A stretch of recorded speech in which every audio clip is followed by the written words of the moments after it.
Минем класстан төрле кешеләр чыктылар.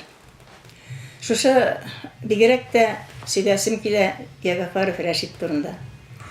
Рәшит күчтән тибыш малае. Күчтән тибышта мәктәпләр ябылгач, ул күчтән тигә укырга килде.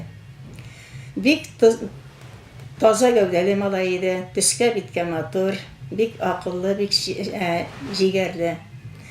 Нинди генә табигать шартлары булмасын, Рәшит һәр көн мәктәпкә килүен белде. Бер генә тапкыр да аның мәктәпкә килмәй калган чагы булмады. Җитмәсә, бер кашан да авырып ятканын да хәтерләмим. Дәрестә укыганда бик яхшы булды. Булыр бала бишектә үк билгеле дигәндәй, дәресләрне барысында үзләштерә, аңа бөтен дәресләрдә ошый, барында җырга биюгә оста иде. Нинди генә эшләр кушсаң да, класстан тыш эшләрдә мин күчтән тибышта торам дип эшләми калмый иде. Кайчакларда аны алып калмаска туры килә, чөнки аның кайтыр җире ерак. Рәшит тырышып укыганын дәвам иттерде бүтән авылларда. Шушы укуы белән, шушы кичкенәдән башлаган тырышлыгын дәвам иттереп, зур укуларга иреште. Галим булды. Галим булгач та безнең авылны ташламады. Һәр вакыт мәктәпкә килде, авылга кергән саен укытучысына керми калмый иде. Китаплар китерә иде. Авылның төрле хәлләренә сөенә, яхшылыклар булса сөенә, начарлыкларына көенә иде. Табигатьне ярата иде. Бу урманнарны бу якта бик шәп кыралар дип кайгыра иде. Кичкенә авылларының бетүләренә ул бик пошына иде.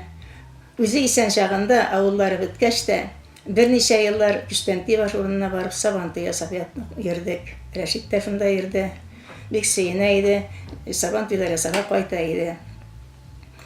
Рәшит шундый сәнгатьне ярата торган кеше булды. Ул класста биюче дә, җырчы да булгач, минеке дә аңа биеп күрсәткәнне дә күргәч, ул сценарий язды, Сабан Сөрән сугы сценарийын. Шул сценарийга мине дә катнаштырырга кушкан инде Дом культурага.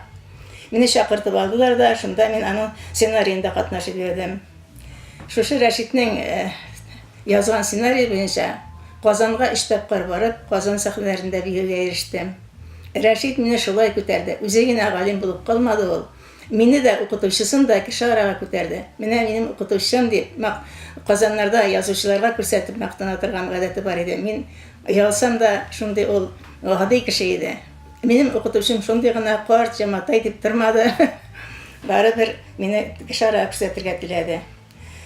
Аның яхшылыклары, миңа күрсәткән яхшылыклары өчен мин аңа хәзер намаздан соң дога укыйм, аның рухына барып ирешсен дип Ходайдан сорыйм.